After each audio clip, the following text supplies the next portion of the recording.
ఈ కాపు సామాజిక వర్గంలో అదే చెప్తున్నారు కదా తెలుగుదేశం పార్టీ తెలుసుకోవాలి. గత ప్రభుత్వాల్లో మా జిల్లాకు వచ్చేటప్పటికి సార్ గత ప్రభుత్వాల్లో చంద్రబాబు నాయుడు గారు ముఖ్యమంత్రిగా ఉన్నప్పుడు కాపు సామాజిక వర్గం నుంచి ఎంతమంది మంత్రులు ఉన్నారు? వైఎస్ఆర్ కాంగ్రెస్ పార్టీ జగన్మోహన్ రెడ్డి గారు ముఖ్యమంత్రిగా ఉన్నప్పుడు కాపు సామాజిక వర్గం నుంచి ఎంతమంది మంత్రులు ఉండేటువంటిది చెప్పాల్సిన అవసరం ఉంది. ప్రజలకందరూ కూడా చెప్పాల్సిన అవసరం. మీరు చెప్పండి సార్. ఇద్దరు మంత్రులు టీడీపీలో ఉంటే ఇప్పుడు 5 మంది మంత్రులు వైఎస్ఆర్సీపీలో ఉన్నారు. మరి కాపు సామాజిక వర్గానికి ఎవరు పెద్ద పెట్టేశారు?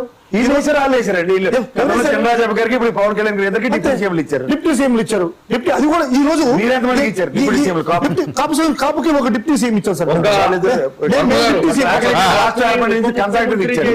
తెలుగుదేశం పార్టీ నిమ్మకాయల చినరాజప్ప గారిని ఫస్ట్ ఉప ముఖ్యమంత్రి కాపుకలో నుండి సార్ ఈ రోజు నేను ఒకటి చెప్తున్నాను సార్. జనసేన పార్టీ అనేటువంటి పార్టీ రాకుండా ఉంటే టీడీపీ అనేటువంటిది ఎగ్జిస్టెన్స్ అనేది ఈ రాష్ట్రంలో సగం జనసేనకి ఇంకా ఎలక్షన్ టైం చాలా ఉన్నది కదా, ఎందుకు ఈ కులాలు డ్రైవ్ నడుస్తుంది? సుబ్బారావు గారు ఇక్కడ ఒకటి కూడా 7 సార్లు 6 సార్లు ఎమ్మెల్యేలుగా మంత్రులుగా ఎంపీ